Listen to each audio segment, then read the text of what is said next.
Bom, boa noite a todos. Estamos aqui mais uma quarta-feira na reunião do nosso serviço aqui de terapia intensiva do Hospital do Servidor Público Estadual. Hoje a gente tem o prazer de ter aí conosco o Dr. Edivaldo. O Dr. Edivaldo foi residente aí da casa. Ele agora que está em Maringá, como coordenador da UTI do Hospital Universitário de Maringá. Também é doutor pela Universidade de São Paulo, um especialista em queimados. Ele foi rotina aí de duas UTIs importantes de queimados, a do Servidor, quando ela existia um tempo atrás, e da Universidade de São Paulo também, lá do HC, foi coordenador lá durante um tempo. Então, a gente tem o prazer aí de ter o Edivaldo com a gente. Fica à vontade para compartilhar a tela aí, Edivaldo, e vamos lá.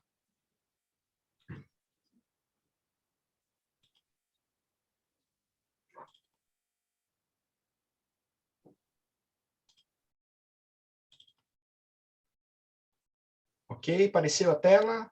Tá joia? Tudo certo, pode mandar. Joia. Bom, pessoal, olá a todos. Queria agradecer aí ao Serviço de Terapia Intensiva do Hospital do Servidor Público Estadual. É um prazer imenso estar aqui. Agradecer ao Dr. Derlon, Dr. Matheus, Ricardo.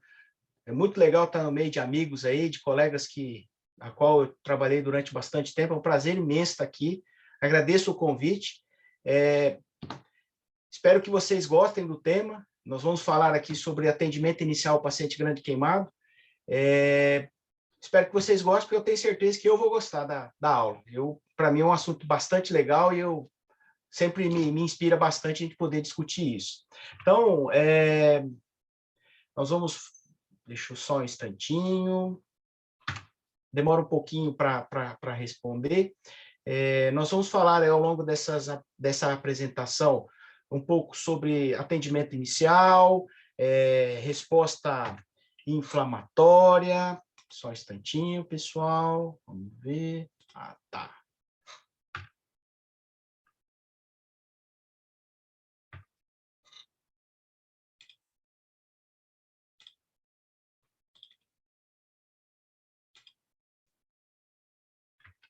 Ok, passou, né?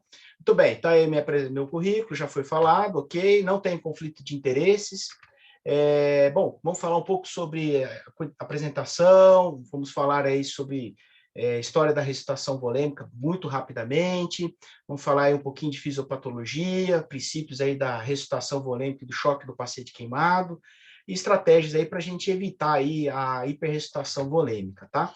Bom, pessoal, quando a gente fala de paciente queimado, a gente tem que lembrar que é um trauma que traz aí uma elevada morbidade e uma mortalidade, principalmente em alguns tipos de população, tá?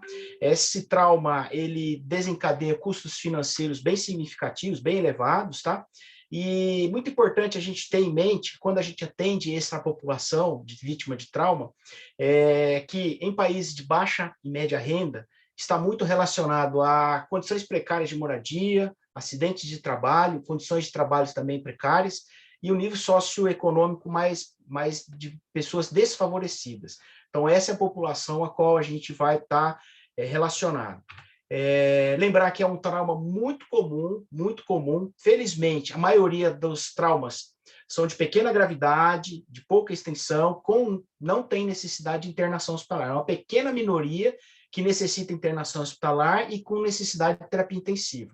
Entretanto, quando acontece desse paciente necessitar de internação em terapia intensiva, é um paciente complexo, é um paciente difícil manejo e que é necessário a gente conhecer como intensivista para poder tratar e manusear de forma correta para que esse paciente tenha toda a chance do mundo de recuperar.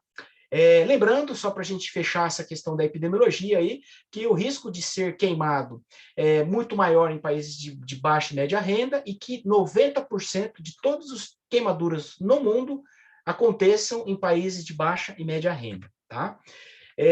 Com relação à epidemiologia brasileira, a gente não tem uma estimativa assim nacional, são dados que a gente extrapola do DataSUS e através de estudos epidemiológicos a gente consegue fazer uma estimativa. Estima-se aí em torno de 1 milhão de casos de queimaduras no Brasil por ano.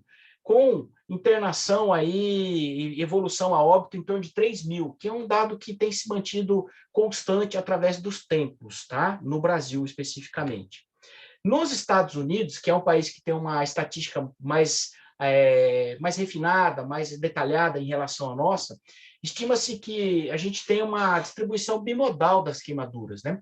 Então, a gente tem uma porcentagem significativa de 24%, 25% de todos os casos de queimaduras aconteçam em crianças pequenas, até 4, 5 anos, e aí a gente tem uma outra pico de distribuição das queimaduras em adultos jovens, que vão de 20 até 59 anos. Aí a gente tem uma grande parcela dessa população que é acometida. Em crianças, o caso mais comum de queimadura é o escaldo. Em adultos, em pessoas maiores de 5 anos, é resultante de chamas. Estima-se aí que 75% das queimaduras aconteçam no domicílio e 13% no trabalho. 95% são acidentais e uma pequena parcela, menos de 1%, são auto-infligidos, mas quando isso acontece, é uma gravidade muito grande, muito significativa. Bom, vamos falar agora de tipos de queimadura. Então, a gente lembra que queimadura de primeiro grau é uma queimadura superficial, muito comumente relacionada à queimadura solar. Então, a gente tem aí uma ferida avermelhada, dolorosa, e que se repara espontaneamente nas primeiras 48, 72 horas. Habitualmente, nós não consideramos a lesão de primeiro grau como durante a superfície corpórea queimada, tá? A gente evita de colocar. Já a queimadura de segundo grau é essa queimadura que provoca bolhas, uma queimadura bastante dolorosa, né, exudativa, e a gente pode ter, entre numa mesma área queimada, áreas com predomínio de segundo grau, áreas de predomínio de primeiro e áreas que predominam o terceiro grau. Muito bem, áreas de lesão de segundo grau, a gente tem que lembrar que os plexos vasculares e neurais permanecem.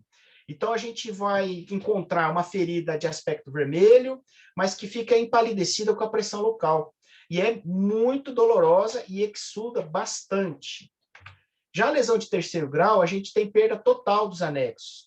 Então, a ferida, a escara, a ferida queimada, ela perde a sua elasticidade, ela perde a característica de pele. Isso pode ser um problema. Muitas vezes é necessário a escarotomia já na admissão, ou nas primeiras horas, ou 24 horas, para que a gente não tenha garroteamento de membros, tá? Geralmente, é uma lesão menos dolorosa que a lesão de segundo grau. Agora, lembre que lesão de terceiro grau, a gente tem áreas ao redor que não são de terceiro e tem plexos neurais preservados e que são extremamente dolorosos. Essa aqui é uma figura esquemática desse tipo de lesão. Então, para a gente ver ali, o A é uma lesão que atinge a camada bem superficial da pele. Então, a gente tem a lesão de queimadura de primeiro grau. E as queimaduras de segundo grau, a gente pode ter uma queimadura de segundo grau superficial, quando atinge aí parcialmente a derme, e ela se repara rapidamente. Em menos de 10 dias, 14 dias, ocorre uma restauração.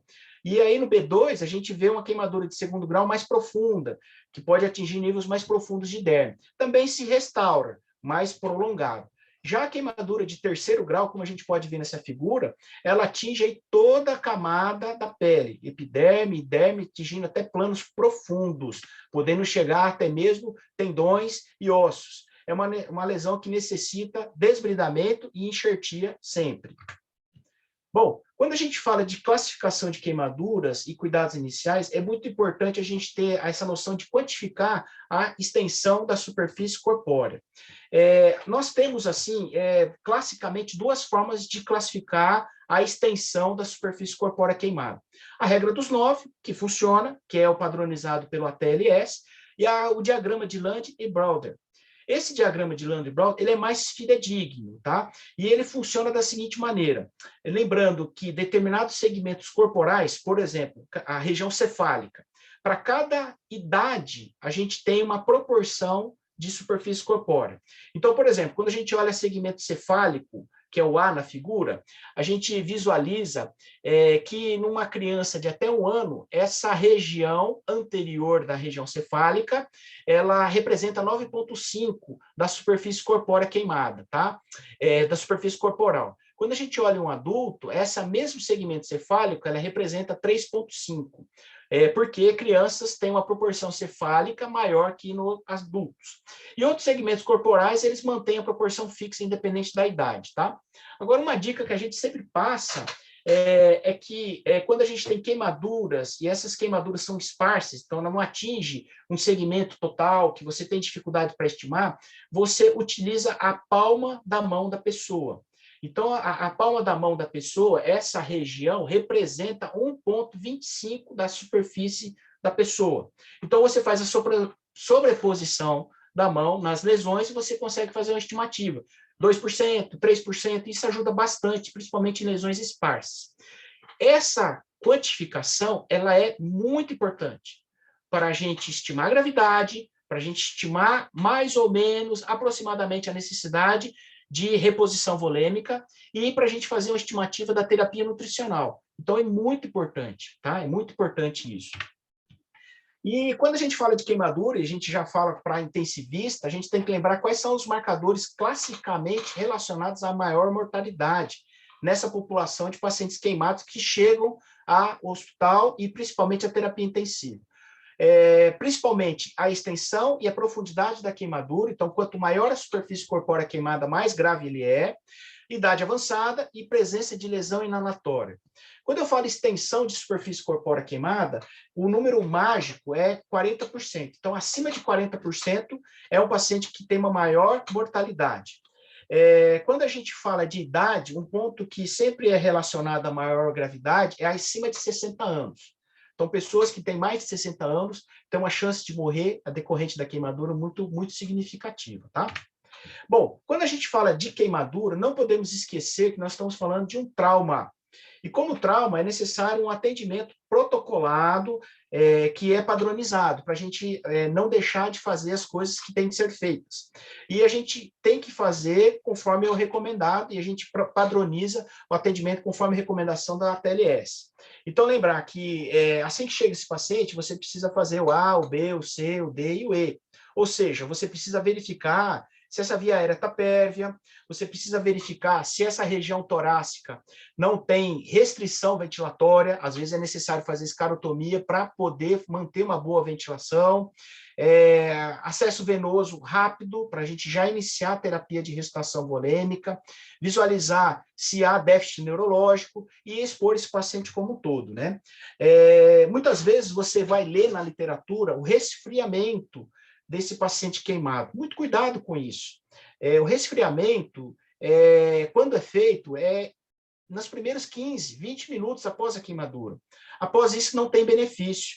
Então, se você resfriar para conter a lesão e para diminuir a profundidade, funciona até as primeiras 15, 20 minutos. Após isso, não traz benefício. Agora, muito cuidado com hipotermia. Esse paciente faz hipotermia muito facilmente, e isso traz repercussões. Muito importante limpar corpos estranhos e tecidos desvitalizados. Às vezes a gente admite na unidade de terapia intensiva pacientes que ficaram 48 horas com corpo estranho, 48 horas sem ter limpado e higienizado a ferida. Então não pode, isso não pode. O paciente infecta muito rapidamente. A higiene é importante, né? Cobertura com antimicrobiano tópico. E aqui a sulfadiazina de prata, ela tem o papel de diminuir a proliferação bacteriana e diminuir os episódios de bacteremia. Então, aqui é para diminuir a proliferação bacteriana na ferida queimada. Então, é uma recomendação importante que a gente sempre passa para as pessoas, né? Aquecimento da sala, então, lembrar que uma sala que está atendendo o paciente queimado tem que ficar com a temperatura acima de 24 graus, 25 no mínimo, porque esse paciente ele faz hipotermia e ele gasta muita energia para manter a própria temperatura. Então, a gente não pode deixar um ar-condicionado ligado, 20 graus, 22 graus, porque isso tem impacto, além de sangrar mais, né? Orientações para o paciente e para a família. Lembrar que, geralmente, um paciente, para cada porcento de superfície corpórea queimada, é um dia de internação, geralmente nos melhores serviços. Então, um paciente com 30% de superfície corpórea queimada, provavelmente ele vai ficar um mês internado, se tudo der certo, e nos melhores serviços. E esse paciente tem que saber, e a família tem que saber disso, né? Muito bem, vamos dando continuidade com relação aos cuidados iniciais, como todo paciente vítima de trauma. Isso tem que estar anotado no prontuário, a cinemática do trauma, se houve queda, se houve incêndio, fogo em ambiente fechado, porque isso vai direcionar o nosso raciocínio de ajudar no nosso diagnóstico, tá? Remoção de joias e adereços. Então, lembrar que anel precisa ser retirado, brinco, piercing. Então, esse não pode permanecer, porque isso pode trazer uma lesão muito importante, porque esse paciente vai evoluir com edema em algum momento, né? Profilaxia para tétano, impressionante que ainda a gente tem, os médicos e a própria equipe de multiprofissional esquece disso, não podemos, porque aí o paciente faz um tétano, é muito grave. Então, não podemos esquecer disso. E um acesso venoso calibroso. Destaco a vocês que o acesso venoso central fica para um segundo momento. Então, o primeiro momento é sempre o acesso periférico, aonde for possível, desde que seja possível a gente administrar volume. Então, pode ser até mesmo no acesso de dobra anticubital, um acesso em área queimada. Então, a gente higieniza, limpa e providencia o acesso venoso mesmo em área queimada, porque isso salva a vida. A gente não pode demorar para iniciar a ressuscitação volêmica. Aqui é uma fotografia, que a gente tem um acesso venoso, foi até fixado numa região de dobra, uma região aí ao redor da queimadura. Então, apesar de ser precário, neste momento esse acesso salva uma vida. Passado 2, 3, 4 horas, o paciente estabilizou, foi aquecido, higienizado, aí a gente providencia um acesso venoso central quando a gravidade do paciente necessitar. Quando a gente fala de queimadura, chama atenção a resposta inflamatória que esse paciente apresenta, além da ressuscitação volêmica que anda junto com a resposta inflamatória. Provavelmente o paciente grande queimado, ele representa a maior resposta inflamatória que um paciente pode apresentar na medicina. Praticamente todas as vias de ativação de mediadores inflamatórios estão ativados. Então, é muito impressionante o grau e a magnitude dessa resposta inflamatória e a imunossupressão que causa subsequentemente a esse paciente, tá? Então, quando a gente fala da queimadura, você tem que lembrar que alterações fisiológicas acontecem nesse paciente e que muitas vezes vão demorar 2 até 3 anos para que essas alterações fisiológicas e fisiopatológicas voltem ao normal. Então, no primeiro momento, o que mais salta aos olhos é a resposta inflamatória exuberante. Então, esse paciente faz febre, faz taquicardia, faz leucocitose, e não necessariamente é relacionado à infecção. Na maioria das vezes, você não espera que esse paciente esteja infectado. Então, você pode até olhar, mas ele tem uma queimadura, tem porta de entrada, isso é infecção. Não. Até que, para o contrário, isso não é infecção, é só resposta inflamatória. E chama atenção a hipovolemia que esse paciente desenvolve já nos primeiros minutos após o trauma, associado à formação de edema. Então, essa hipovolemia a gente explica por alguns motivos. Primeiro, evaporação em área queimada, perda hídrica nas esclerotomias e, principalmente, por evaporação.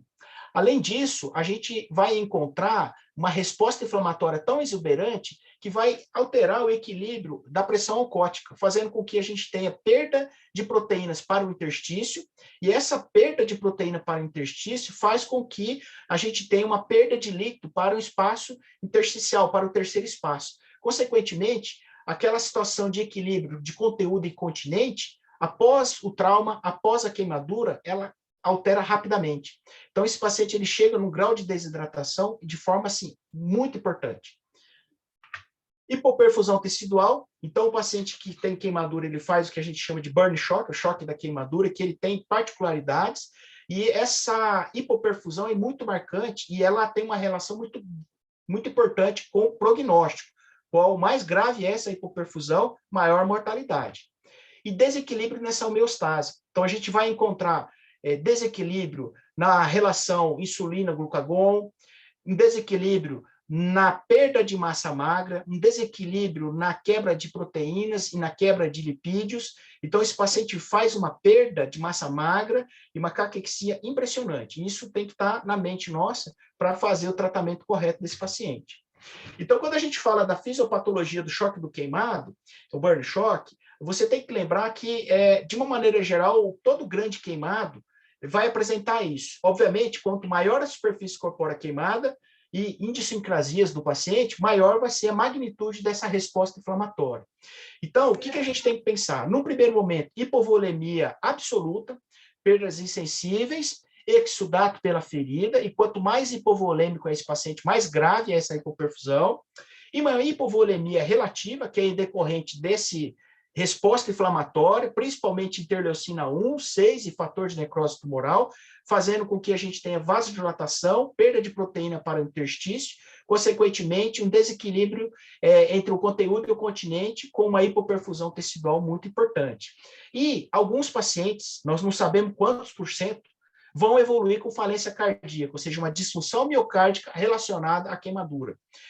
Alguns autores não conseguem estabelecer quantos por cento de um paciente queimado vão ter depressão miocárdica, mas, tradicionalmente, a literatura coloca que todo grande queimado ele vai apresentar um período hipodinâmico nas primeiras 48 horas, com baixo débito cardíaco e alta resistência vascular periférica, após 48 horas, com uma ressuscitação volêmica adequada e com suporte inotrópico positivo, ele muda e vira um choque hiperdinâmico, com vasodilatação e débito cardíaco aumentado.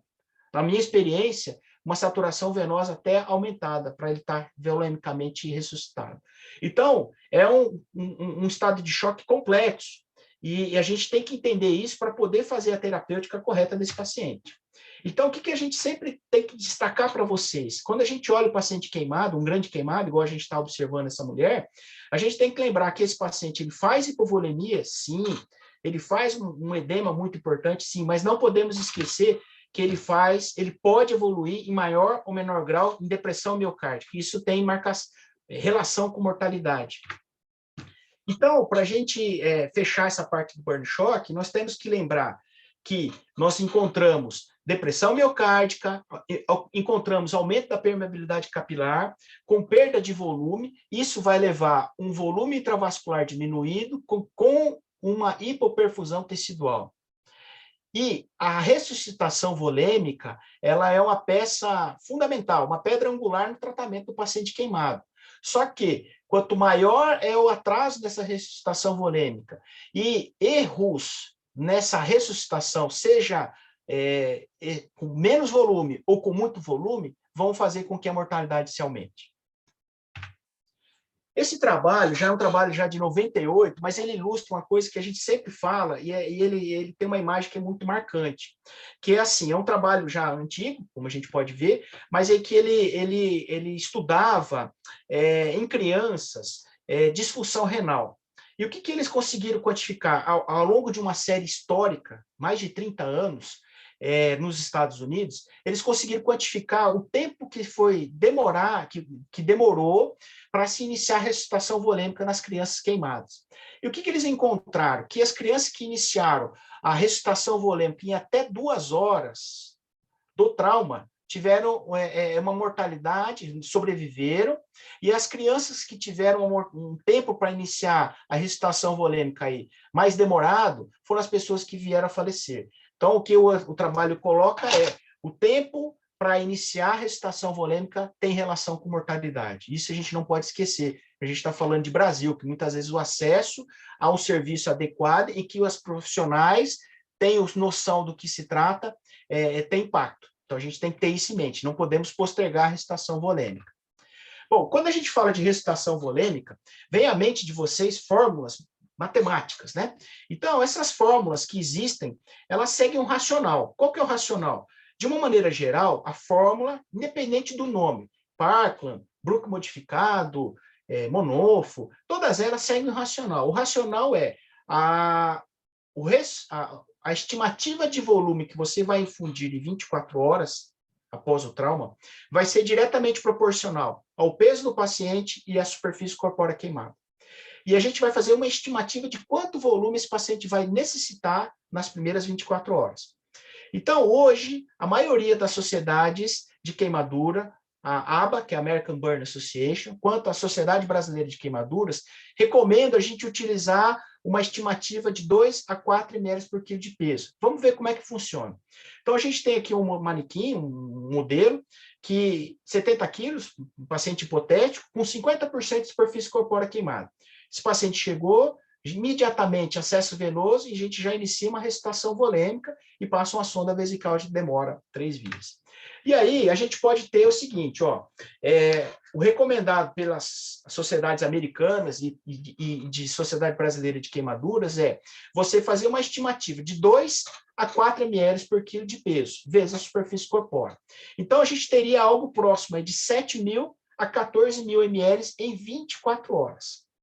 Agora, lembrando que, como a gente tem um pico da resposta inflamatória nas primeiras 8 horas, tradicionalmente, pede-se para fazer metade desse volume nas primeiras 8 horas e o restante, ou seja, os 50% restante nas 16 horas subsequentes.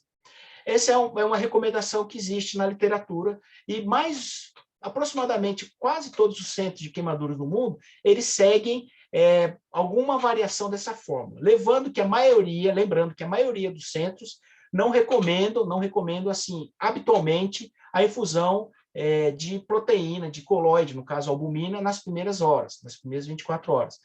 Isso fica nas horas subsequentes. Então, seria a infusão de Ringer lactato cristalóide exclusivamente. E aí a gente teria aí o objetivo recomendado, seria algo próximo aí de 0,5 ml por quilo de peso por hora, próximo aí de 35 a até 70 ml hora, seria algo recomendado. Então, como a gente já falou, todas as formas seguem um racional em que a quantidade de volume que você infunde é diretamente proporcional ao peso e à superfície corpórea queimada do paciente. E o desfecho desejado é pressão arterial adequada, algo próximo de 65, 70, uma frequência cardíaca aí abaixo de 120, e uma diurese adequada, que alguns consideram até 0,3 ml por quilo de peso, já adequado. Eu tenho críticas a respeito disso. Veja, pessoal, nós estamos falando de uma recomendação, uma forma de tratar paciente queimado do início dos anos 70. E até hoje, as sociedades de especialidade da área recomendam como estimativa. Então, aí o objetivo é isso aí, ó, o xixi saindo com uma diurese meio escura, mas saindo, e mantendo aí uma diurese apropriada.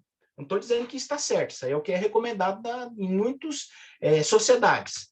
Agora, o que a gente tem que pensar, e a gente está falando aqui para intensivista, a gente tem que pensar dessa maneira, tentar ir além, é que muitas vezes o objetivo previsto nas fórmulas, ele é atingido, mas ainda a gente tem estado de hipoperfusão tecidual, ou seja, em outras palavras, o paciente está com a pressão arterial adequada, ele está urinando 0,5, 0,7, 0,8 ml por quilo de peso e ainda tem estado de choque, ainda não está totalmente ressuscitado. Lembrar que muitos pacientes vítimas de trauma, pacientes com lesão inalatória, talvez precisem receber mais volume que o recomendado pela fórmula. E também, a maioria das fórmulas, ou quase todas, preconizam a utilização de cristalóides nas primeiras 24 horas. E será que é isso mesmo? Então, acho que são perguntas que a gente tem que ter em mente para poder avançar na terapêutica desses pacientes grandes queimados. E aí, o que a gente tem que lembrar, né? Que a hipoperfusão desse paciente, do paciente burn shock, ele tem características hipovolêmicas, isso é muito evidente, mas temos características distributivas e temos características, muitos profissionais se esquecem de hipocontratilidade miocárdica, né? E aí, o que a gente tem que pensar num estado de choque? Tem que garantir uma perfusão tecidual adequada, mantendo uma oferta e um consumo adequado de oxigênio. E o que a gente tem que pensar? Se infundir volume demais é ruim, mas se infundir volume de menos também é ruim. Então, eu tenho que encontrar um equilíbrio, né? Agora, o que eu gostaria que a gente não se esqueça é que a ressuscitação desse paciente, aqui eu falo ressuscitação do estado de choque, não é tão simples quanto repor o líquido que foi perdido do espaço intravascular. A gente não pode encarar o burn shock dessa maneira, com uma fórmula matemática, perder o X, Y, repõe o Y e já resolve o problema. Não é tão simples assim. E aí a gente tem que lembrar que esses esforços a gente tem que empregar desde o início da ressuscitação volêmica, não podemos postergar, que isso cada minuto conta, né? E a gente deve lembrar, isso aí é o Big Bang aí, que cada tecido ele tem um tempo de isquemia, ele tem um tempo em que ele aguenta desaforo, né? Então a gente sabe que o cérebro, o coração são extremamente sensíveis, né? E a gente sabe também que o rim, ele é um órgão extremamente resistente. Então, se a gente for guiar a nossa ressuscitação volêmica exclusivamente pela diurese, pode ser que a gente deixe esse paciente em hipoperfusão tecidual muito tempo. Ou seja, a hora que ele parar de urinar, quer dizer que ele ficou muito tempo em hipoperfusão tecidual, né? E isso é um problema, principalmente em intestino, principalmente em outros órgãos-alvos, né? E aí, o que a gente sempre fala para os médicos residentes, nessas aulas, né? Que a hipoperfusão tecidual é uma coisa muito séria. É como se o nosso paciente estivesse à beira do precipício. E a gente tem que diagnosticar e correr atrás para fazer algo para reverter isso daí, né? Isso aqui são alguns dados que a gente tem da nossa tela. Alô? Opa, tudo certo. Vamos lá, pessoal. Isso aqui são alguns dados que a gente tem da nossa tese, a tese de doutorado que eu fiz, utilizando paciente grande queimado numa unidade de terapia intensiva exclusiva. E a gente pôde observar o seguinte, ao longo de um tempo, em que a gente tem uma relação muito importante de marcador de perfusão tecidual e mortalidade, ou seja, sobrevivente e não sobrevivente. Então, quando a gente olha a saturação venosa, a gente observa aqui que os pacientes sobreviventes, aqui é a admissão, após 24 horas, 48 e 72 horas. Então, principalmente nas primeiras 24 horas, os pacientes que vieram a falecer tinham uma saturação venosa muito baixa. Então, assim, a gente percebe que a saturação venosa tem uma relação com hipoperfusão tecidual no paciente grande queimado. E o que eu destaco para vocês é que nos pacientes que sobreviveram, sempre com a saturação venosa acima de 70, muito próximo de 80, né?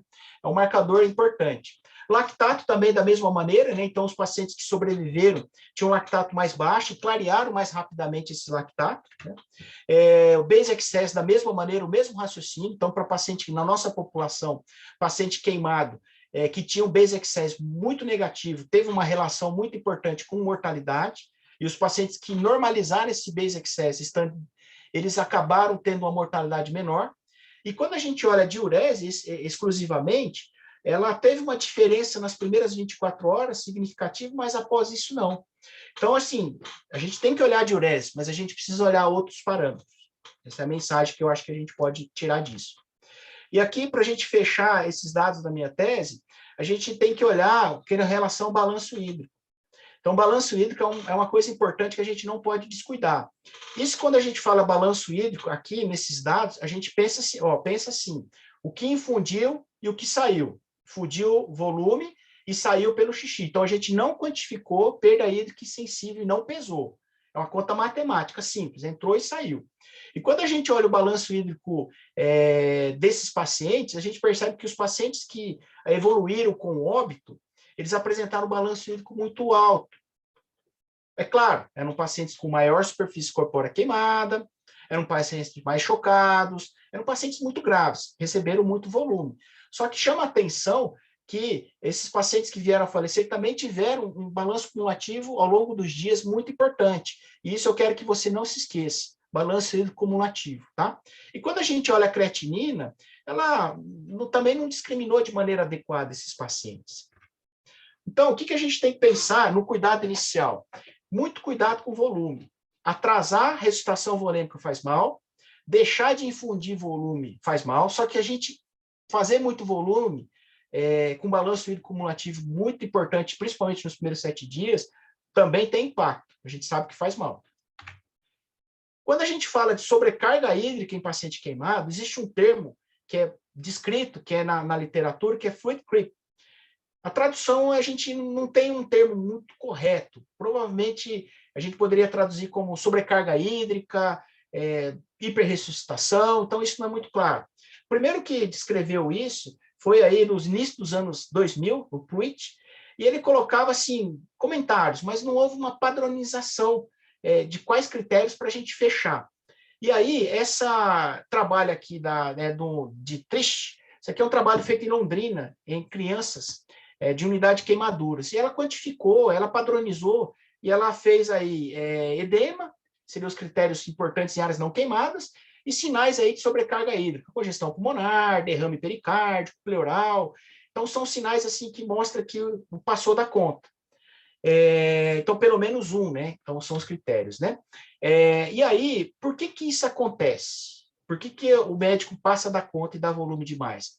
Provavelmente estimativa incorreta da superfície corpórea queimada, provavelmente atraso no início da ressuscitação, então você atrasa horas, e aí depois, para você ter o mesmo benefício, você precisa fazer mais volume, e aí isso tem impacto. Aí tem aquela situação do paciente, do médico que não tem experiência, acaba fazendo, não controla, né? E aí inicia-se com 4 ml por quilo de peso, aí o paciente está urinando, ele está tendo diminuição do lactato, ele está tendo melhora do choque, e a gente não diminui a infusão de volume. Isso também tem impacto, né? E assim, talvez o uso de opioides, né? Então, são marcadores aí que a gente tem que estar atento. E aí, quando a gente fala de complicações na fase aguda, a complicação mais temida que a gente tem em paciente grande queimado é a hipertensão intraabdominal com síndrome compartimental. É muito grave. Isso aqui é de um paciente que a gente teve, eu lembro perfeitamente, é um paciente que chegou chocado, dose altíssima de vasopressor, a gente fez uma ressuscitação volêmica adequada, talvez tivesse feito mais que deveria, mas assim, o mais importante foi, ele fez uma isquemia importante pelo choque e a gente reperfundiu ele. Infelizmente, acabou evoluindo com isquemia intestinal.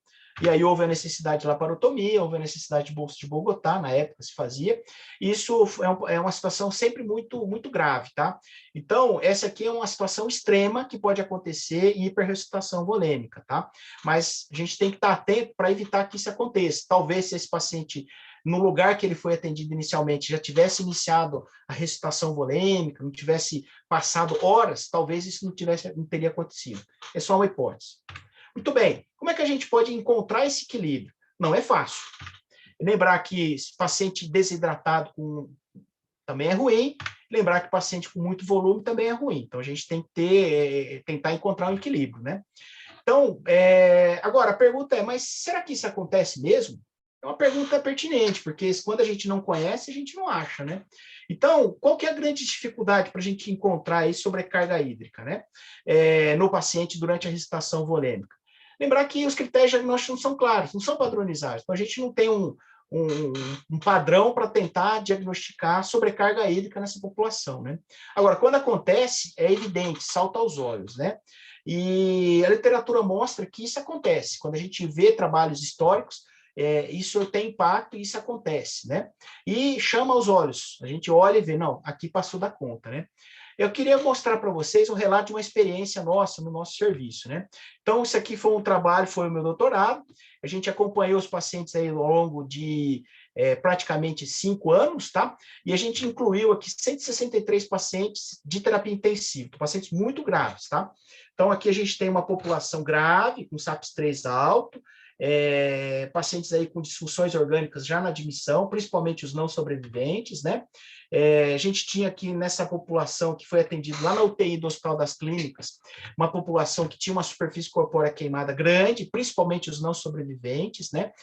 Uma taxa de lesão inalatória significativa, em torno aí de 45%, pacientes muito graves, muito graves. E aí são análises assim, dados amostrais, né? E aí o que durante o suporte chamava atenção na população nas primeiras 24 horas, que os pacientes não sobreviventes, eles apresentavam aqui, recebiam uma quantidade significativa de volume. Eu sempre imaginei que isso fosse devido à extensão da superfície corpórea queimada, né? Isso aí é uma coisa que é muito importante, muita lesão inalatória, então esses pacientes acabam recebendo mais volume. E a diurese, quando a gente olha, todos os pacientes, de alguma maneira, receberam, a maioria deles foram ressuscitados volemicamente, ou seja, atingiram o alvo necessário, né? Bom, nós fizemos aqui uma regressão logística, e aí o que a gente fez? Nós fizemos aqui 3 passos, né? Dados da admissão, dados do primeiro dia e dados do final da primeira semana. E o que chamou a atenção nessa regressão logística, né? Chamou a atenção que o balanço hídrico cumulativo na primeira semana foi uma variável relacionada à mortalidade, uma variável independente. E quando a gente olha aqui os SAPs, a gente olha aqui a superfície corpórea, são variáveis esperadas, né? Tentativa de suicídio foi um marcador importante de mortalidade, provavelmente devido à característica do trauma, tá? E a diurese não entrou como uma variável independente, entrou no modelo, mas não entrou, e o balanço hídrico entrou. Então, uma coisa que a gente tem que parar e pensar, né? Então, o que eu sempre falo, né? A gente tem que tentar encontrar o equilíbrio, né? Mas como é que a gente vai procurar o caminho se a gente não sabe para onde quer chegar, né? Então, essa frase aí do Alice do País das Maravilhas se aplica nessa situação, né?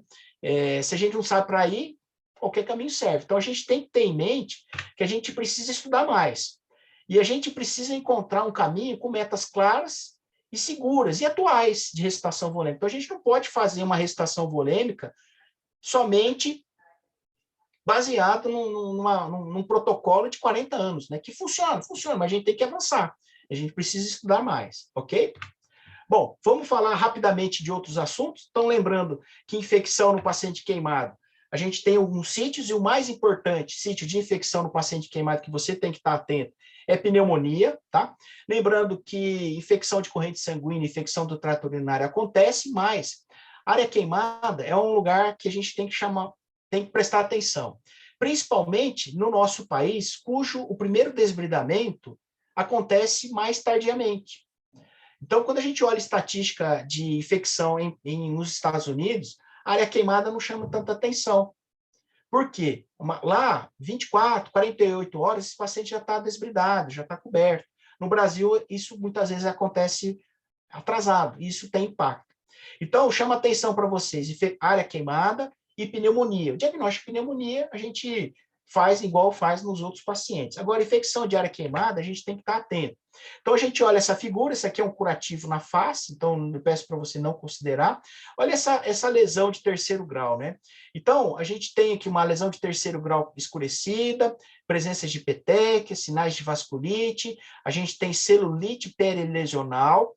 Então, isso é um marcador aí importante de infecção. Transudato purulento. Então, aqui, antibiótico sistêmico. Antibiótico tópico não protege, não trata isso. Tá? Ele protege o surgimento, mas quando acontece, antibiótico endovenoso. E aí, quando a gente fala de antibiótico, eu acho importante destacar para vocês, que tem bastante gente residente tal, que a gente não... Quando esse paciente chega na sala de emergência, ou chega no ambiente de terapia intensiva, a gente não deve administrar antibiótico endovenoso para profilaxia, ou seja, para evitar que ele tenha celulite, para evitar que ele tenha pneumonia. Isso vai promover pressão seletiva, vai ter surgimento de bactérias e não vai diminuir a mortalidade. O que a gente recomenda é antibiótico profilaxia no perioperatório, no desbridamento e na enxertia. E antibiótico tópico, esse sempre. Ok, pessoal? Isso é muito importante a gente ter bem claro. E aí, para prevenção, antibilização de antimicrobiano tópico, principalmente a sulfazina de prata, ela é importante nesse aspecto. Lavagem de mãos, é claro.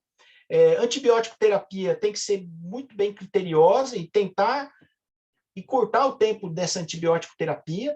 Desbridamento e enxertia precoce são as medidas mais importantes para a prevenção de infecção e terapia nutricional. Quando a gente fala de queimadura, sempre chama atenção lesão inalatória. E ela salta aos olhos. Então, aqui a gente vai abordar sobre lesão inalatória.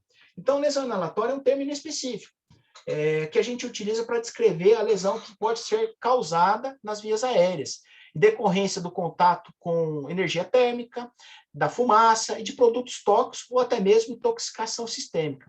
Então, a lesão inalatória pode atingir desde a cavidade nasal, faringe, laringe ou até mesmo intoxicação sistêmica, tá? Principalmente por monóxido de carbono e cianeto. Então, quando a gente fala de lesão inalatória, a gente tem que ter em mente que, grosso modo, 3 compartimentos podem ser afetados. Então, vias aéreas superiores, ou seja, a gente pode dividir a laringe. Então, quando a gente tem o contato com ar aquecido e vapor quente, pode ter obstrução da laringe. E isso necessita de uma intervenção rápida, precisa, quando a gente tem os parâmetros que indicam essa necessidade.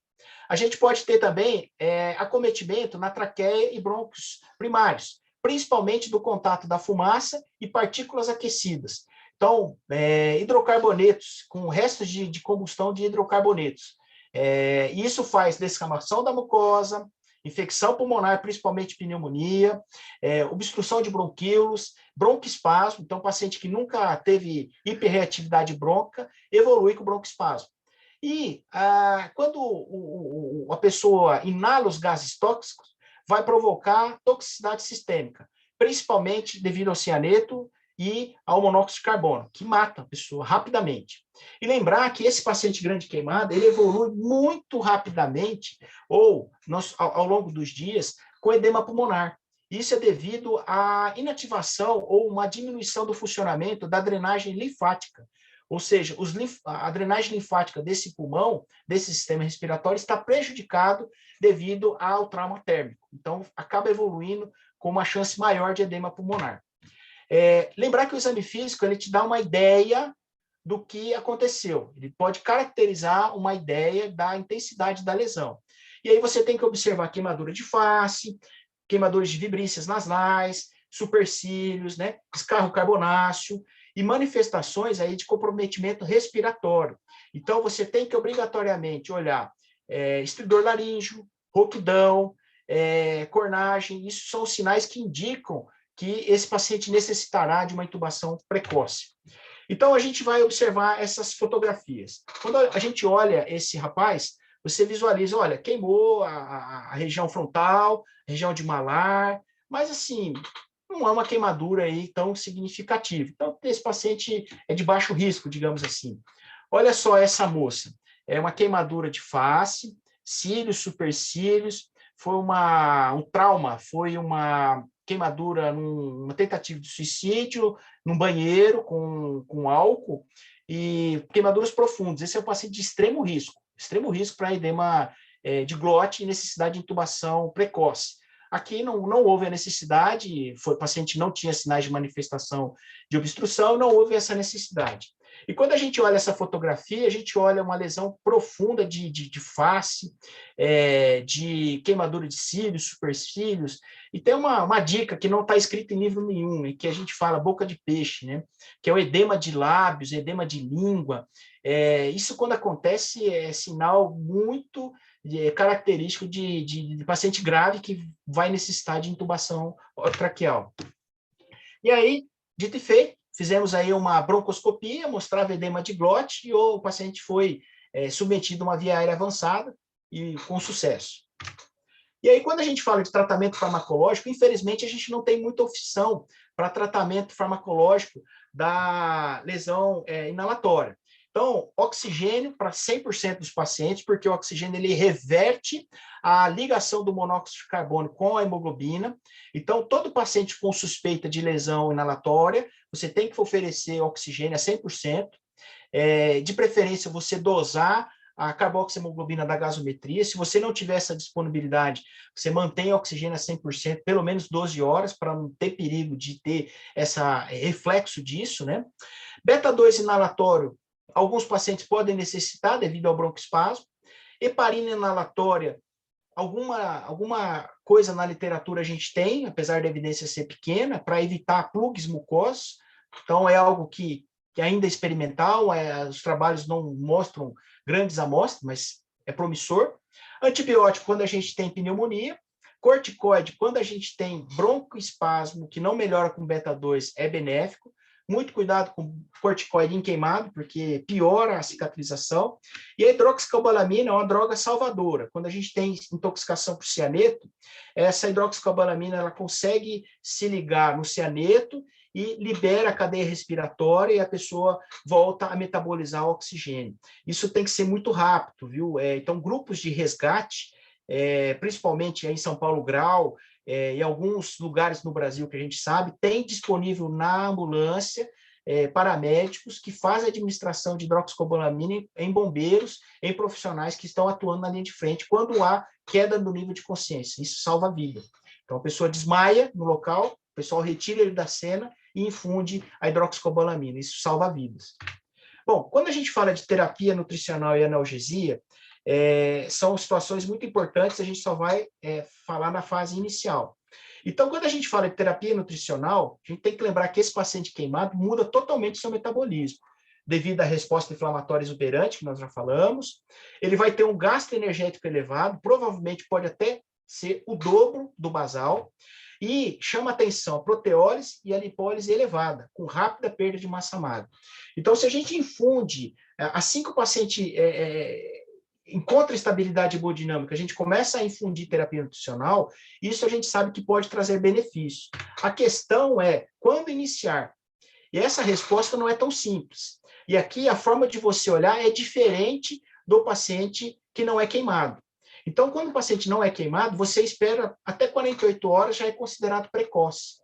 No paciente queimado, esse início da terapia enteral precoce, ela tem autor que coloca que pode ser até em 4 horas, 6 horas, 12 horas, desde que esse paciente encontre estabilidade hemodinâmica.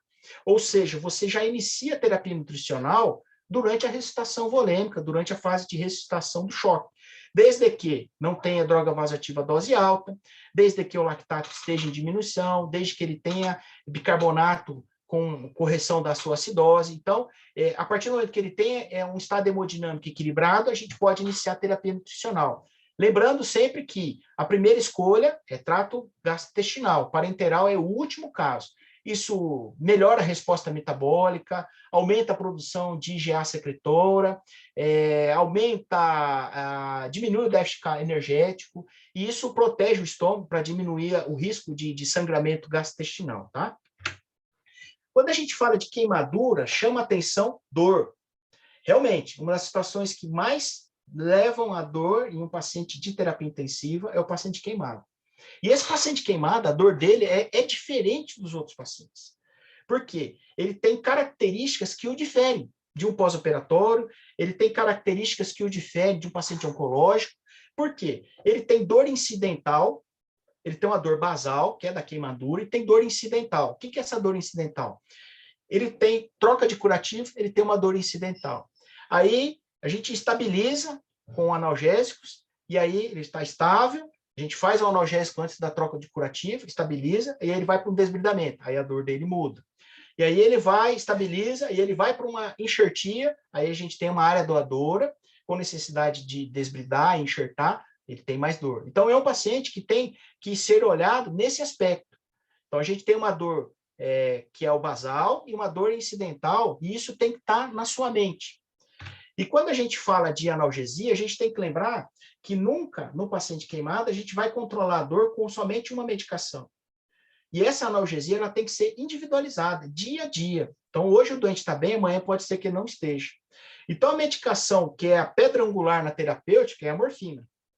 A morfina ela é fundamental.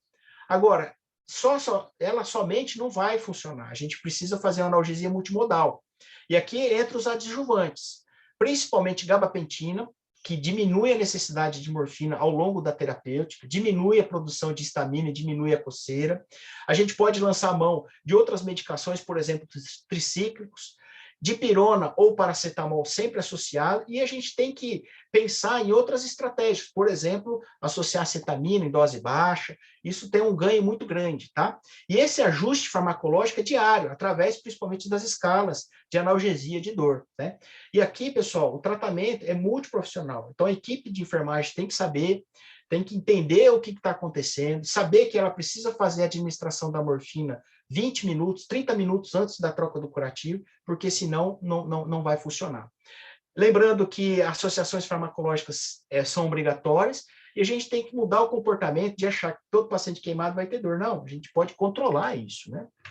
Bom, agora, para a gente finalizar a aula, eu gostaria de destacar como é que a gente pode tentar evitar sobrecarga hídrica nesse paciente grande queimado, né? Então, esse aqui é um trabalho de Londrina, eu já havia citado ele antes, relativamente recente, em que a autora, trabalhando com crianças, ela fazia nas primeiras entre 8 e 12 horas da ressuscitação volêmica, ela fazia um desafio volêmico nos pacientes que precisavam, desafio volêmico com albumina. E no grupo controle, ela fazia o desafio volêmico após 24 horas com albumina. E o que ela encontrou? Ela encontrou que no primeiro dia, o grupo que recebeu albumina precisou de menos volume em todos os 3 dias, teve uma diurese que não foi diferente, mas o que chamou atenção? No grupo que recebeu albumina, não teve sinais de sobrecarga hídrica, ao contrário do grupo que não recebeu albumina durante a ressuscitação volêmica, entre 8 horas, né? E o tempo de permanência no grupo que recebeu albumina foi menor em comparação ao grupo que recebeu somente no segundo dia. Então, aqui, pessoal, eu só trouxe esse trabalho, é um trabalho pequeno, mas só para chamar a atenção de que a gente tem que lançar a mão, tem que estudar mais para tentar mudar uma coisa que já é feita há tempos que pode ser melhorada. Então, a gente tem trabalhos que mostram que a albumina não tem impacto na mortalidade, que foi o caso, mas podem ter resultados em populações específicas. Então, eu acho que a albumina pode ajudar em populações específicas, podem ser benéficas, sim. Lembrando que a gente tem que estimar a superfície corpórea corretamente, não postergar o início da recitação volêmica, talvez utilizar a albumina nas primeiras 18 horas, 24 horas, é uma ideia que a gente tem que pensar, né? Muito importante a gente ter um protocolo de recitação volêmica claro, com metas claras, não só a diurese, mas guiar aí pelos parâmetros de perfusão tecidual, né? E assim, eu acho que a gente tem que buscar parâmetros de segurança. E aqui eu sempre uso, e eu gosto, eu recomendo a utilização da ultrassonografia pleuropulmonar. Então, eu vou mostrar esse caso para a gente fechar a aula, né? Essa aqui é uma paciente que a gente atendeu no HU ano passado, tá? Então, apesar da gente, no HU de Maringá, não ser referência em queimadura, todos os pacientes queimados da região noroeste acabam vindo para cá, para depois serem encaminhados para um centro de referência. Geralmente é Londrina ou Curitiba, o Evangélico de Curitiba. São os dois centros de referência no Paraná, em queimaduras. Então, a gente tem uma senhora aqui, uma mulher de 62 anos, 44% de superfície corpórea queimada com presença de lesão inalatória, ou seja, uma paciente muito grave. Ela recebeu a recitação volêmica conforme aí o padronizado, né? Só que ela evoluiu de uma maneira que a gente não gostou. Evoluiu com anúria, uma saturação venosa aí ao final de 24 horas de 74, no meio do caminho, um lactato de 2,8 em queda, mas ainda alto, e um balanço hídrico cumulativo bem positivo. E aí, como é que a gente faz, né? A gente estava sem PAM, sem pressão arterial invasiva, porque a gente não estava com uma droga vasoativa, então, para não ter que fazer a pressão arterial média em área queimada, a gente optou por não fazer. Aí a gente optou aí por fazer uma ultrassonografia da veia jugular superior, veia jugular anterior aí. E aí, para tentar fazer uma colapsabilidade, que não é perfeito, não é ideal, mas é o que a gente tinha. E aí, o que a gente encontrou? A gente encontrou aí uma colapsabilidade adequada, mais que 18. Então, um paciente que claramente era provavelmente respondedor à infusão de volume. Só que aí a gente fez a avaliação um pouquinho mais refinada, e o que a gente encontrou? A gente encontrou aqui no ápice pulmonar um sinal claro aí de congestão pulmonar, ou seja, a gente encontrou a presença de linhas B sugerindo aí, na verdade, não sugerindo, mas confirmando edema pulmonar, sobrecarga hídrica. Então, apesar do paciente ter aparentemente sinais aí de colapsabilidade, respondedor à infusão de volume, a gente tinha aí claramente sinal de congestão pulmonar. Aí não teve jeito, né? Aí houve a necessidade de passar um catéter de hemodiálise, e aí essa paciente a gente iniciou dobutamina, tentou a resposta parcial, com melhora do lactato, mas a diurese não respondeu, e aí a gente iniciou o suporte aí com hemodiálise contínua, Prisma, né? E aí, no 7º dia pós-queimadura, esse paciente foi transferido para Londrina, no centro de tratamento de queimados, para dar continuidade ao tratamento, né, de desbridamento e enxertia. E aí a gente tinha o raio-x aí pós-passagem de catéter, mostrando aí, confirmando o que a gente já tinha visto no ultrassom, né? Obviamente o ultrassom é melhor, mas o raio-x só corroborou o diagnóstico. Bom, pessoal, então, o que a gente tem que pensar? A gente tem que ter estratégia aí para evitar complicação nesse paciente, né? Isso salva vidas, né? Então, a gente tem que lembrar que o tipo de fluido importa, né? Isso é muito importante. Lembrar que a velocidade de infusão tem impacto, então, assim, postergar, atrasar a recitação volêmica tem comprometimento, né? Lembrar que a gente tem que ter metas claras de monitorização aí e parâmetros de segurança. Não estou dizendo que a gente tem que usar a ultrassom pleuropulmonar para todo mundo, mas é uma ferramenta que a gente tem que aprender e que o intensivista tem que utilizar mais, porque traz segurança, sim. E assim, a gente precisa estudar mais, né? Então, a gente precisa estudar mais. Você vê que até nosso ex-presidente aí dos Estados Unidos concorda, né? Então, para a gente fechar, para a gente resumir tudo o que nós falamos aí, lembrar que a abordagem inicial desse paciente grande queimado tem que ser sistematizada. Lembrar que a ressuscitação volêmica ela tem que ser individualizada. Lembrar que a fórmula ajuda como estimativa, mas ela não é o único farol, a gente tem que se guiar por outros parâmetros. Lembrar que hiperressuscitação volêmica tem impacto e piora o desfecho, né?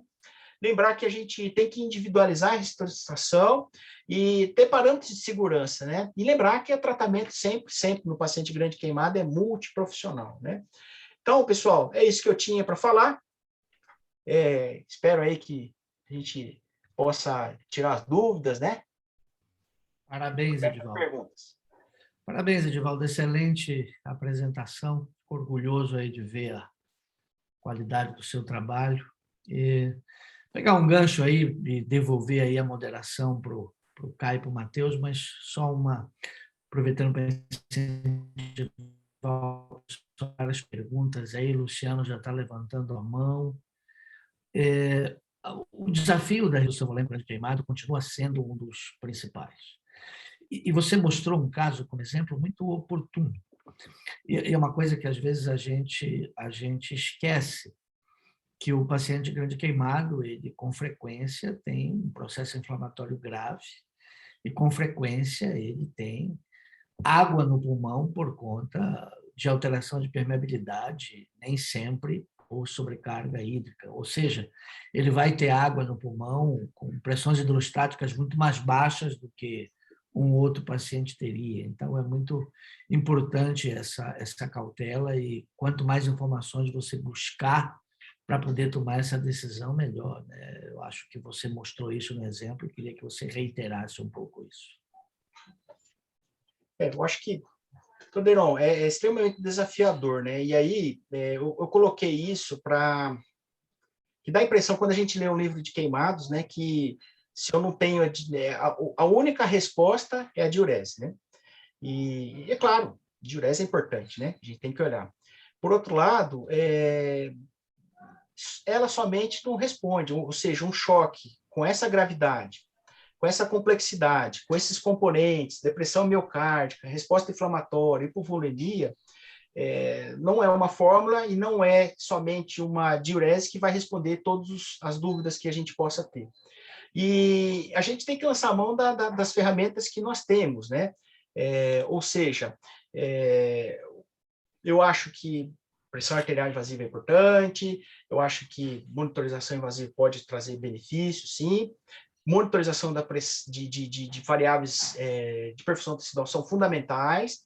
E buscar, se você não procurar depressão miocárdica, você nunca encontra, se você não procurar sobrecarga hídrica, você nunca vai encontrar, e a gente tem que avançar. E a ultrassonografia, ela ajuda, na minha opinião, ajuda bastante nesse aspecto, né?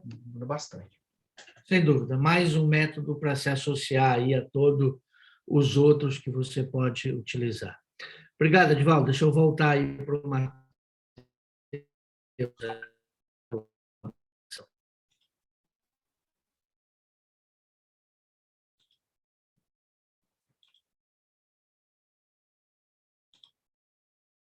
Matheus, Caio. Ô, Edivaldo, parabéns pela aula aí, eu acho que foi fantástica, muito, muito didática e assim, a lição a aprender, na verdade, que o paciente queimado é um outro paciente, na verdade, né? É um outro mundo, na verdade, que a gente trata quando a gente trata desses pacientes. Mas tudo bem, vamos para as perguntas, então. O Luciano está com a mão levantada. Luciano, pode falar.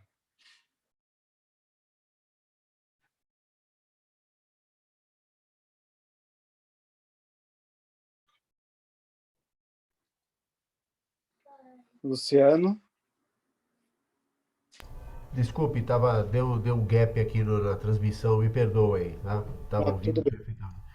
Bom, Edivaldo, muito obrigado pela apresentação. Esse é um tema que realmente, esse caráter que o Matheus apontou, caráter didático, eu acho fundamental. Realmente é um tema que a gente tem que sempre estar colocando algoritmos, colocando sequências, tudo. Eu queria duas perguntas que eu considero talvez bem sucintas. A primeira técnica, a segunda administrativa. A primeira técnica. Tem algum valor fazer uma dosagem sistemática de CPK nesses pacientes, grandes queimados, etc, etc? E a segunda administrativa.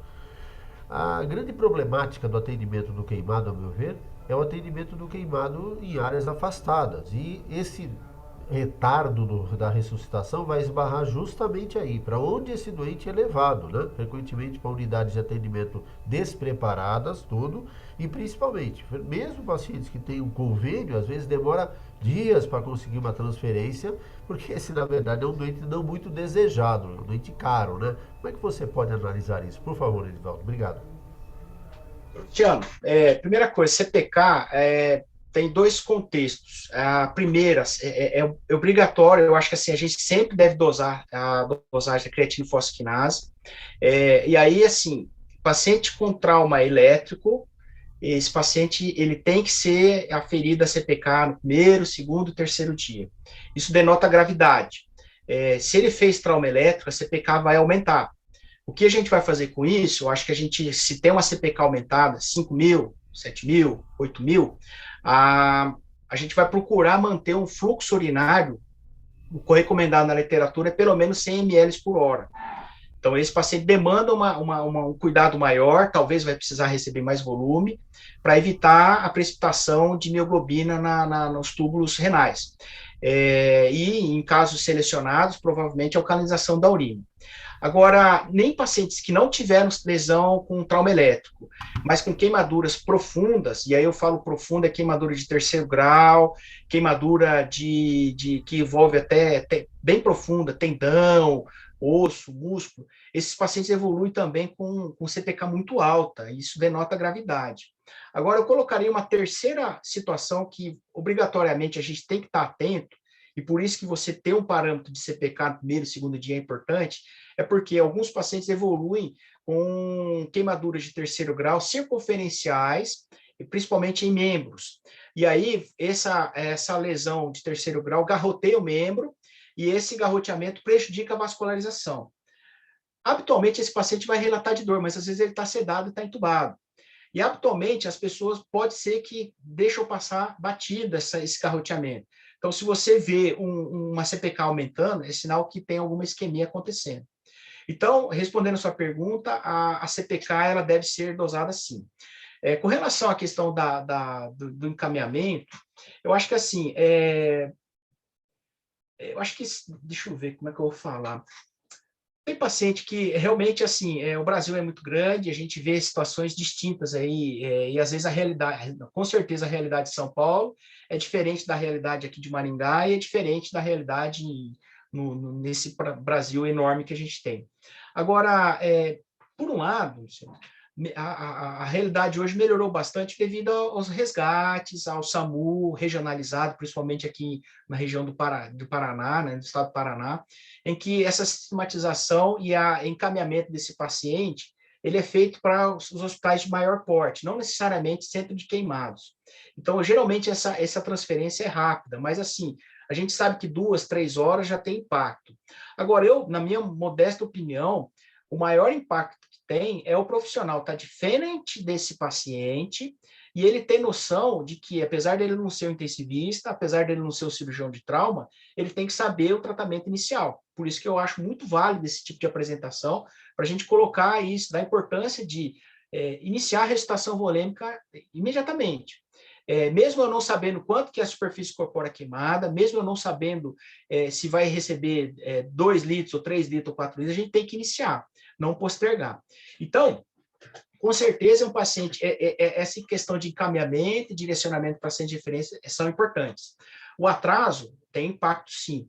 Agora, eu acho que é fundamental a importância o profissional ter noção do paciente, da doença e da importância de iniciar isso, a ressuscitação volêmica precoce, na minha opinião. Não sei se eu respondi aí, se não ficou claro. Senhor. Com certeza. Muito obrigado, Edivaldo. Prazer em revê-lo aí.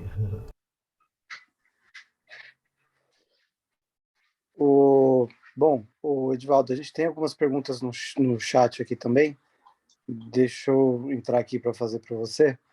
A gente tinha uma pergunta, a primeira pergunta que tinha era da Ellen, na verdade, falando nesses pacientes aí que são taquicárdicos, na verdade, né, super inflamados e tudo mais, como achar indícios de infecção nesses pacientes? Puxa, legal essa pergunta, acho muito bacana. E eu tive estudando para fazer aquela atualização do curso que a gente sempre está todo ano, e a gente sempre faz uma revisão, né? E para você diagnosticar sepsis no paciente queimado é um desafio enorme, né? Porque, como a Ellen colocou, febre, leucocitose, isso aí é inerente, qualquer paciente grande queimado vai apresentar. E aí, assim, se você coloca para aqueles critérios de sepsis, né, da primeira geração e segunda geração, acaba atrapalhando, porque esse paciente tem aí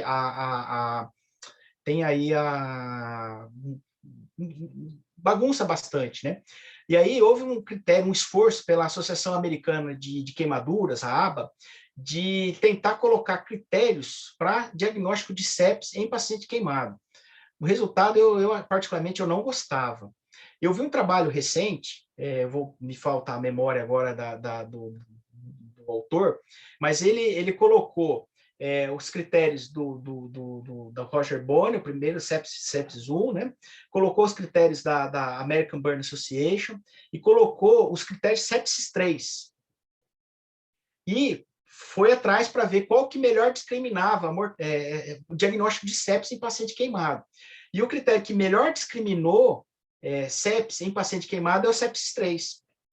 Então, eu acho que isso é uma luz, por exemplo, para quem, puxa, esse paciente fecha ou não o critério, né? Então, a gente utilizar o critério de sepsis 3, ou seja, disfunção orgânica, tem aí pior disfunção, suspeita, ele é um critério que ajuda. Só que nesse trabalho ele usou o QICSOFA, que é questionável, né? Mas ele acabou utilizando. Agora, sinceramente, toda vez que eu vou passar visita, a gente vai discutir, o que eu falo sempre? Olha, fase aguda, é pouco provável que o paciente esteja séptico.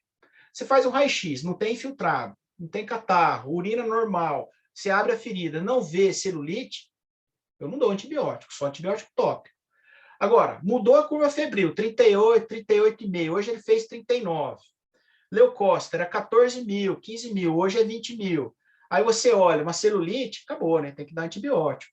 Ou tem um infiltrado novo. Então, eu acho que assim, a fotografia ela é importante, mas o filme é mais, né? Então, você vê esse paciente 1, 2, 3 dias e ter isso amarradinho, com certeza você vai fazer mais diagnóstico de sepsis nessa população, sim. É desafiador, viu, Matheus e ela? É muito desafiador. Mas é possível, viu? É possível.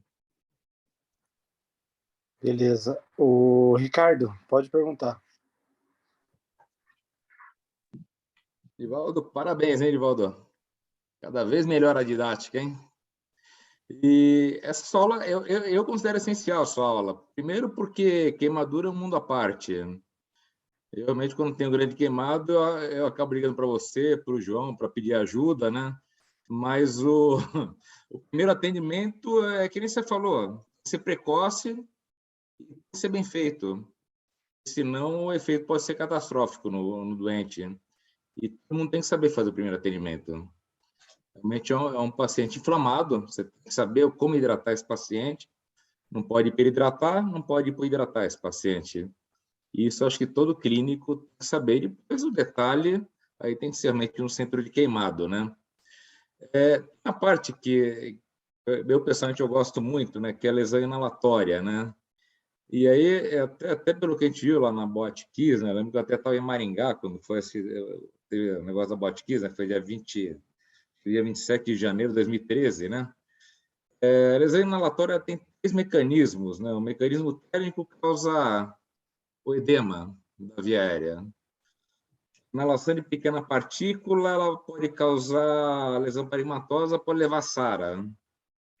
É a SARA pela queimadura.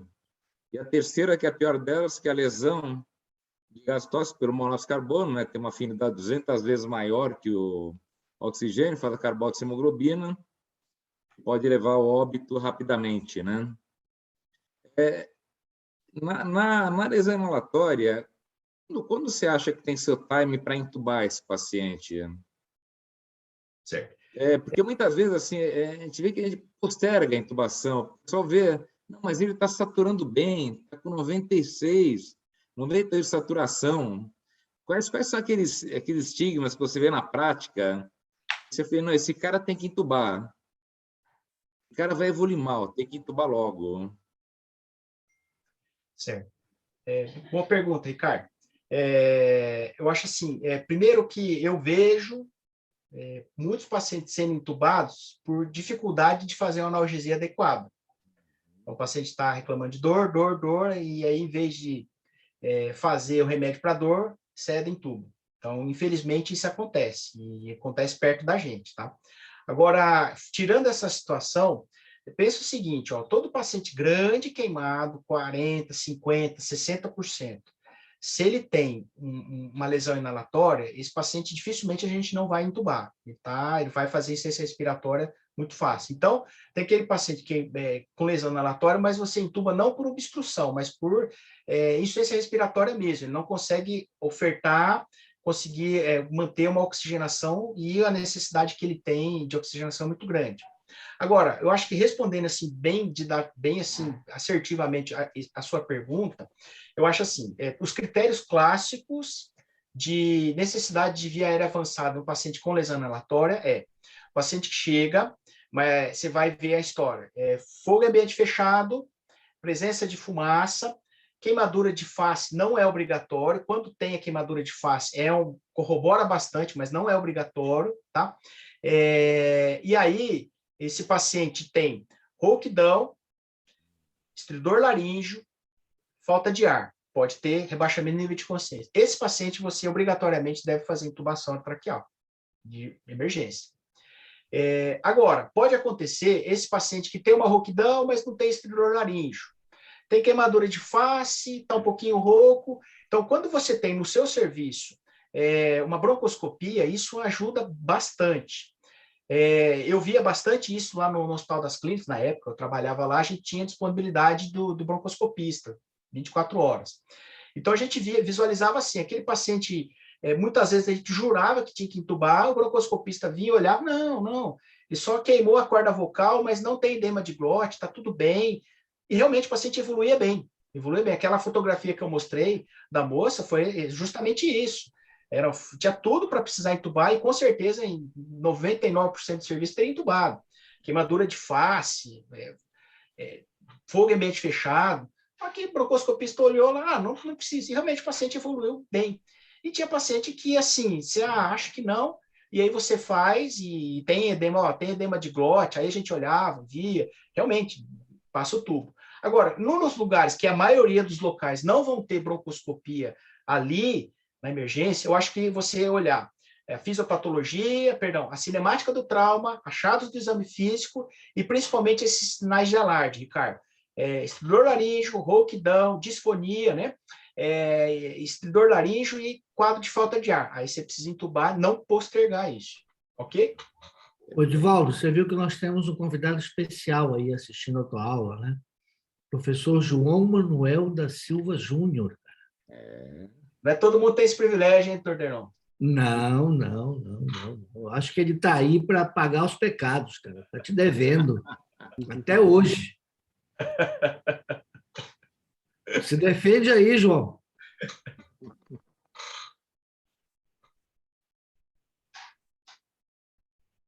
Escolhido, João. Foi tomar um cafezinho, Torderão. Foi tomar um cafezinho. Oi, o que foi, rapaz? Eu estou dizendo que você está aí porque você está pagando os pecados. Você está devendo a Edivaldo até hoje, cara. Com certeza. E os residentes, está escondido aí hoje? Enquanto eles aparecem aí, deixa eu fazer outra pergunta do chat. A Rebeca pergunta, tem duas perguntas aí para você, Edivaldo. A primeira pergunta é em relação à prescrição de glutamina, se você usa de rotina e quando é recomendado fazer. E a outra, na verdade, é uma pergunta sobre analgesia. Ela pergunta se quando os pacientes ficam mais dependentes pela droga, na verdade, se a cetamina sozinha é o suficiente, geralmente, para tratar esses pacientes. Ok, acho que é bastante interessante. Rebeca, é o seguinte, com relação à glutamina, até 2015, 2014 e tal, 2013 talvez, a gente utilizava a glutamina para todo paciente grande queimado, 0,5 gramas quilo dia. Todo paciente queimado a gente fazia isso. Depois da publicação, por quê? No paciente queimado, a glutamina ela melhora a pega de enxerto, melhora a relação proteica, pode manter o trofismo da mucosa intestinal. Tem gente que acredita que diminui a perda de massa magra. Então, tem resultados interessantíssimos. Se você for atrás da literatura, fala que queimada é um dos lugares, populações que mais benefício tem a utilização da glutamina. Porém, a gente teve a publicação do estudo Redox, o David Hyland, em 2013, por aí, ou 12, que seja, em que foi um estudo multicêntrico, grande. A reunião aqui ainda não terminou, eu tenho que participar dela. Foi um estudo grande, e esse estudo grande mostrou, não queimados, população não queimada, que a glutamina em pacientes com disfunções orgânicas aumentava a mortalidade. Só que eu fiz alguma merda aqui. Então, aí é o seguinte, hoje, já há alguns anos que eu tenho adotado essa postura de utilizar a glutamina para paciente queimado, desde que ele não tenha disfunção orgânica. Então, a gente acaba limitando na terapia intensiva. Então, aquele paciente grave, infectado ou muito instável, a gente acaba não utilizando devido ao medo, apesar de existir uma recomendação para ser utilizado. A gente está esperando sair novos trabalhos que provem que a utilização de glutamina nessa população queimada com disfunção orgânica não vai fazer mal. Então, eu recomendo a utilização desde que esse paciente não tenha uma sepse com disfunção orgânica. Com relação à utilização aí de analgesia, é um capítulo à parte, complexo, e assim, que a gente pode utilizar algumas pistas. Primeira coisa, morfina é uma droga que a gente utiliza bastante, e é a pedra angular na terapêutica. Ponto. Muitas vezes as pessoas não têm conhecimento, não utilizam a dose correta e acabam deixando de tratar o paciente queimado por receio do paciente evoluir com vício, com adição. Isso não pode acontecer. Se acontecer adição, esse paciente vai ser encaminhado para um tratamento posterior, mas não pode deixar ele sofrer. Mas, quais são as estratégias para evitar que esse paciente tenha, na verdade, que a gente possa ter uma melhor utilização e uma maior de opioide com o melhor resultado. Com o passar do tempo, 7, 10 dias, a gente acaba utilizando outros fármacos, por exemplo, a metadona, é uma medicação para dor crônica, e que para o paciente queimado, desde que a gente tem experiência, ela acaba funcionando muito bem. E a gente utiliza a metadona para analgesia, morfina para resgate, e as medicações adjuvantes, gabapentina, tricíclico, e a acetamina é uma droga que a gente tem utilizado bastante, é uma droga que tem um perfil de segurança boa, e aqui a gente pode separar, Rebeca, 2 perfis. Cetamina para anestesia, então é uma dose, 1 a 2 miligramas por quilo, o João pode me corrigir se eu estiver errado ou acrescentar na resposta. E a utilização de cetamina para abertura de curativo, uma dose um pouco menor, associado com opioide, e a cetamina, uma dosagem, vai lá, neuromodulador, eu não sei qual que é o termo mais correto, que você faz uma infusão, por exemplo, 1 miligrama por quilo durante o dia, por exemplo, você coloca lá 70, 100 miligramas para rodar em 12 horas, que é o período que a pessoa faz a fisioterapia, que faz senta, que faz troca de curativo, isso tem um ganho muito grande, tá? Então, respondendo a sua pergunta, a morfina é importante, a gente pode usar outros opioides, principalmente a metadona. A cetamina, ela é uma droga barata, disponível e muito eficaz, só que a gente precisa conhecer e estudar, mas ela tem um efeito bastante interessante para controle da dor no paciente queimado. Ô, João, se quiser acrescentar alguma coisa a respeito disso, por favor, sente-se à vontade. Não, acho que disso aí tá tudo certo, viu, Edivaldo? Isso aí. Só antes do João falar, para lembrar que no Redox, o grupo que usou glutamina teve maior mortalidade. Esse foi um ponto importante. Então, paciente com disfunção orgânica, a partir daí, a ideia de usar glutamina absolutamente mudou. Isso. Manda aí, João. Não, eu ia comentar exatamente isso. O que acontece, Edivaldo? O próprio Hyland, ele fez um novo trabalho, cara, só para queimados, porque tinha uma opinião de especialista forte, né, para utilização. E a gente participou lá no coisa. Você não chegou a participar, mas a gente participou. O estudo demorou 10 anos, cara, para sair. Saiu agora.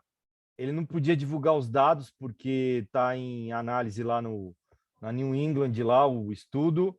1.200 pacientes, o estudo foi negativo também, cara. Então, esse negócio de glutamina caiu por terra mesmo. não vai rolar. Daqui a pouco a gente vai ver a publicação maior dessa história da glutamina. Não prejudicou, mas também não foi benéfico para os pacientes. Eu acho que a história da analgesia, eu acredito que assim, a grande questão ela tem que ser multimodal, né? Você utilizar metadona, eu também gosto bastante de utilizar metadona, ketamina, só não pode utilizar medicações com a mesma o mesmo receptor, né? Então, você dá morfina, fentanil, aí não tem muito sentido, mas você utilizar morfina, metadona, dipirona, acho que atuar em receptores diferentes, acho que vem a calhar. Ó, Rebeca, informação privilegiada de backstage isso aí, hein? Só a diretoria que tem, hein?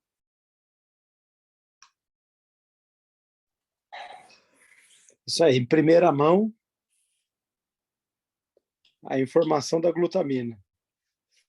Eu acho que tem mais uma questão aqui no chat para a gente ver. A Lília pergunta que, além do edema de cordas vocais, como evolui a queimadura de vias aéreas baixas por inalação? Se você teve algum caso em relação a isso. Sim, é que a gente acaba não colocando aqui, porque é muito assunto, né? Quando a gente dá o curso aí de 8 horas, aí a gente coloca mais foto, mais figura, mais história para contar, mas que nem o Ricardo colocou aí lá da Boate Kiss, né? Eu tenho uma fotografia que foi cedida pelo Dr. Valiati, o professor Valiati lá de Catanduva, que ele acabou recebendo, e mostra assim, uma broncoscopia de um paciente com lesão inalatória que inalou fumaça, restos de hidrocarbonetos, né? E fica assim, parecendo um tapete preto, literalmente, né? Como é que é a evolução natural disso? É o seguinte, Lília, essa lesão, o importante é ter uma fisioterapia muito ativa, tá? Beta-2 inalatório talvez ajude, mas o mais importante é fisioterapia para fazer a toalete pulmonar. Alguns autores acreditam que broncoscopia,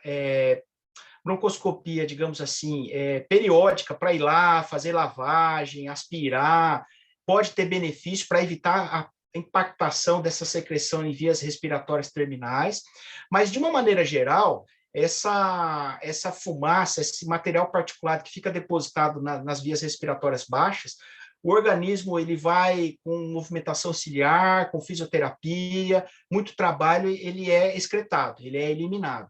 Agora, que nem o Ricardo falou, a questão da fumaça produzir SARA, é engraçado que assim, que a gente vê, na literatura isso não é muito claro, tá? Mas a gente vê assim, quem está no dia a dia, que esse paciente com queimadura, ele evolui com SARA, mas não é no primeiro, com lesão inalatória grave, ele não evolui nos primeiros 2 dias, 3 dias com SARA. Essa SARA, habitualmente, ela vem lá no 5º, 6º, 7º dia, muitas vezes associado a um second hit, uma segunda infecção nosocomial, tá?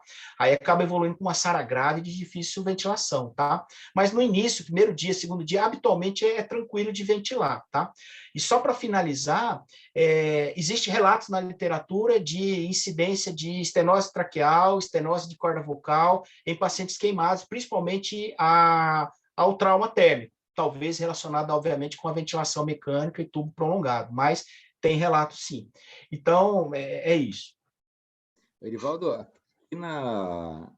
quando teve o incêndio aqui no Memorial da América Latina, tiveram 5 bombeiros, né? 4 foram internados, 3 foram entubados, né? Um deles fez bronquoscopia periódica, né? E durante 5 anos durante a bronquoscopia ainda tirava material particulado. Durante 5 anos ainda tinha material particulado na bronquoscopia. E como fica bastante tempo lá. Uma coisa incrível.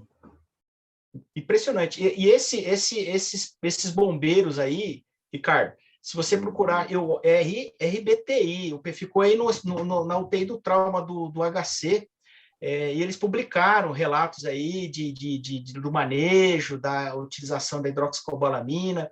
Então, foi um caso bem documentado. Agora, interessantíssimo isso que você está falando, tá? Porque isso na literatura não é muito claro, não, tá, Ricardo? Uhum. É uma doença muito séria, né? Muito séria. Sim, Interessante.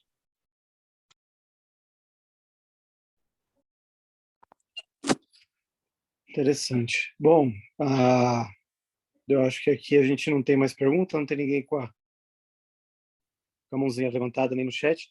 Mais alguém tem alguma pergunta para fazer aproveitando o Edivaldo? Então, eu acho que foi isso. Edivaldo, obrigado pela sua aula, excelente, na verdade, sempre muito boa, sempre muito didática, e esperamos ver em breve aí de novo. Matheus, muito obrigado, doutor Derlon, todos os colegas aí, tenho um carinho muito grande aí pelo serviço, pelo servidor, onde me formei, o famoso só me chamar que eu vou dar aula, com certeza, sempre. Ricardo aí já guarda o posto. Com certeza. E assim, abraço para todos vocês aí, muito legal, foi muito bacana estar aqui. Como eu falei, eu não sei se vocês gostaram, mas para mim é sempre um tesão estar aqui, é legal para caramba, eu me diverto bastante com isso, viu? Então, obrigado aí pelo convite, valeu, gente, muito bacana, viu? Grande abraço, Edivaldo, muito Valeu, obrigado. Edivaldo. Obrigado, mestre. Um abraço. Valeu, Edivaldo.